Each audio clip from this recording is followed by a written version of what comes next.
गसाइगावनि कुसुगावआव साननैनि हाबाफारिजों खुंफुंजानो थांगासिनो दुलाराय बर' गुदि फोरोंगिरि आफादनि 37थि बोसोरारि जथुम आरो गसाइगाव जिल्ला बर' गुदि फोरोंगिरि आफादनि 21थि बोसोरसालिया जथुम्मा।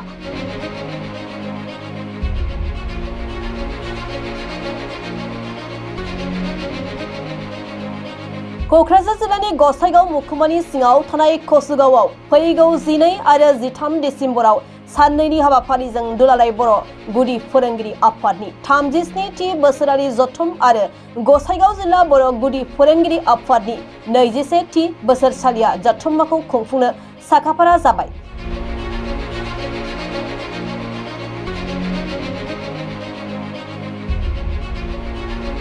बानजाय आफादनि आफादगिरि बिथां बिल्ला कुमार ब्रह्मआ फोरमायनाय बादिब्ला जानो गोनां हाबाफारिखौ जोबोद मेहेरगोनाङै खुंफुंनो साखाफारा खालामनाय जादों। बेनिखायनो बे हाबाफारियाव बर' बिजोंनि गासैबो फोरोंगिरिफोरखौ बाहागो लानो खावलायहरदों। लोगोसे जोबथा सानखालि गेवलां मेलाव बिटिसिनि गाहाय मावफुं सोद्रोमा हाग्रामा महिलारिखौ बाहागो लाफैगोन होननानै फोरमायथिदों।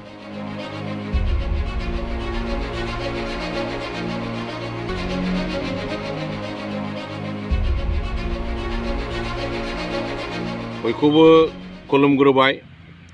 आङो बानजाय आफादनि जानानै बयनिसिमबो खावलायहरबाय। जोंहा फैगौ 12 तारिखआव आरो 13 तारिखआव साननैनि हाबाफारि लानानै सारा आसाम गुदि फोरोंगिरि आफादनि जोंहा मोनसे कनफारेन्स जानो थांगासिनो दं नैबे कुसुगाव R&D फिल्डआव।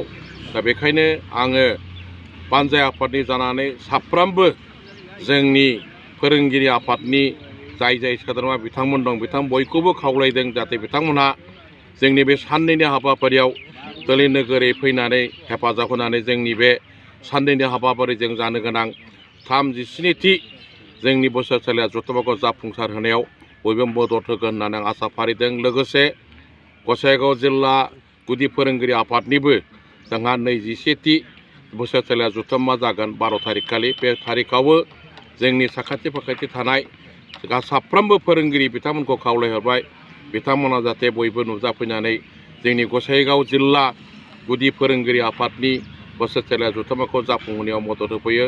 आरो लोगोसे 13 तारिख खालि जोंहा मानगोनां बड'लेण्डनि चिफ हाग्रामा महिलारि सारा अपेन सेसन खालि गेवलां मेलाव आलासि महरै नुजाफैगोन।